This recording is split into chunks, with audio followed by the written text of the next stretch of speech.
If you're a young man in today's society who's struggling to reach the physique he wants, or is just getting started and is super confused with insulin, hormones, this and that, this is a trap you might have fallen into, that I fell into, that stopped years of fat loss progress to happen. And if you make this paradigm shift with how you see food and how you see fitness, it'll make your life so much easier. If you don't already know me, my name's Nick, and this is how my physique is right now, but most people don't know that I started obese as a child. I grew up my entire childhood obese to the point where it was almost clinically unhealthy.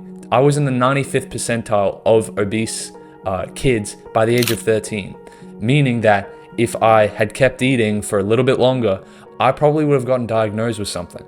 I probably would have needed special care, or probably have to be put on some medications for my dumb, irresponsible action. And my parents would have to pay for it. And if you pay taxes, you'd probably have to pay for it. It was this negative spiraling loop that would have happened if I had not taken control. And that's what I did. After a few years, I lost over 70 pounds and I actually fell in love with fitness and help other people reach their fat loss and physique goals as well. But there was a big hiccup on my journey relating to insulin sensitivity and insulin resistance and my misunderstanding about that. I fell into this deep rabbit hole where my first diet was the keto diet. Now, I'm not knocking the keto diet, but the claims that some people make about the keto diet are just plain irresponsible. The rationale behind the keto diet is based on what's called the insulin carbohydrate model of obesity.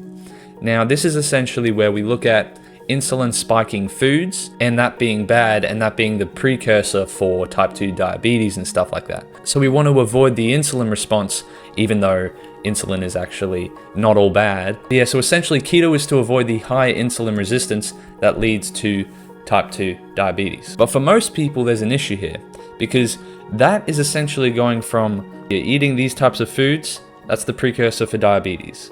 That's going from A to C without realizing that there's a B there. A plus B equals C, not A equals C. B in this case is energy balance. Now there's more models of obesity than you can come up with, but the one that stands the test of time and the one that is maintained in the scientific studies as the main variable and the control variable is energy balance. We measure this through calories. It doesn't matter which way we measure it because it is all a unit of measure and it's all energy. We consume energy, we expend energy. That's what people don't get about calories. But I didn't understand this because from what I was being fed through online influencers and mainstream media was the mainstream narrative that basically it's about avoiding sugar, insulin spiking foods, avoiding insulin resistance. Constantly promoted on morning TV networks and Oprah, and sorry to say Oprah, but you've been saying the same shit for 20 years, you have the same audience, and they come back with the same problem,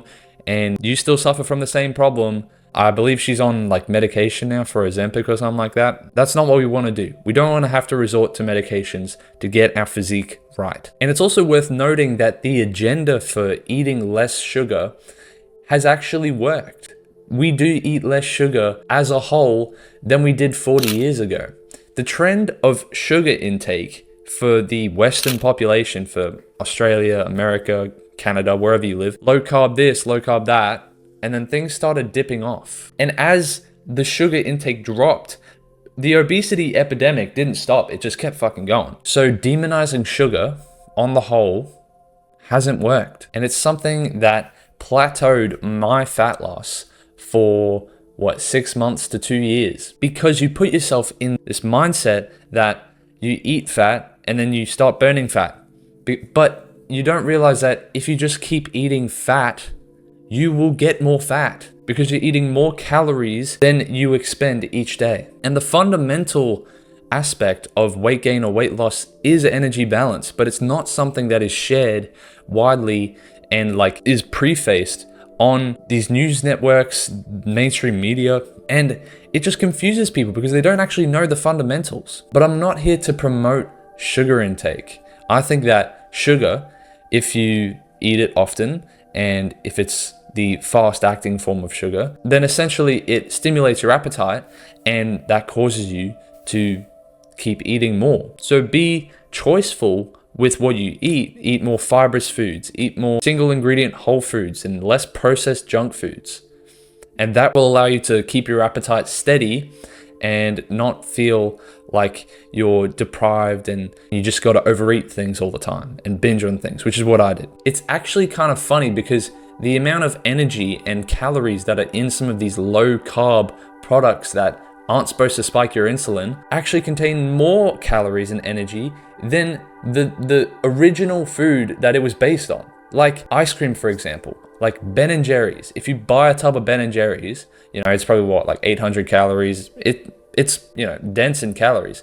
But if you buy a low carb version that's full of coconut cream and shit that they use to solidify together and shit, because they didn't want to add sugar, they wanted to add all this other shit, it equals 1100, 1300 calories for the same size tub, because fat is more dense in calories than any other macronutrient, protein, fiber, carbs. Yet people gloss over that because they don't realize that energy balance comes first.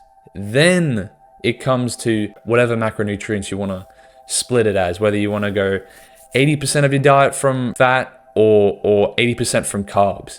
It doesn't matter.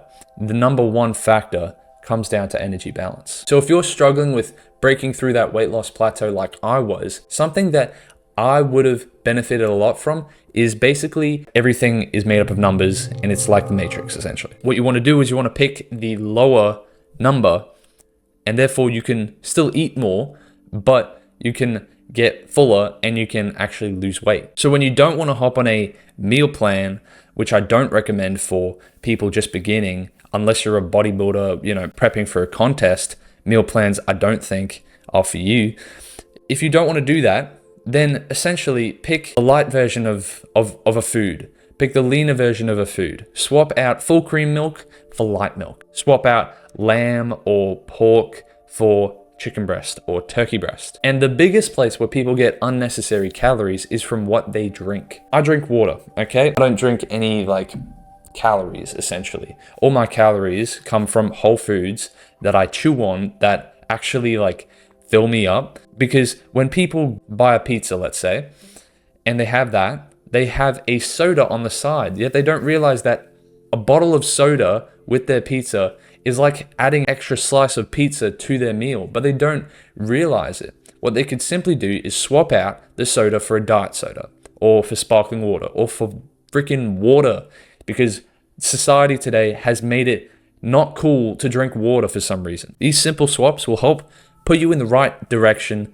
and make you realize that it is possible and it is, like I said earlier, in your control. And not to get too motivational, but if you realize it's in your control, yeah, I messed up, it's my fault as well, then you realize that it's also your responsibility and you have full control of the outcome, meaning that you can turn this all around, which is what so many people have done. So many people I've worked with, and I've managed to do it every time I've slipped up, every time I've gotten a little too fat, or from when I started being fat. I realized that I'm not a victim here.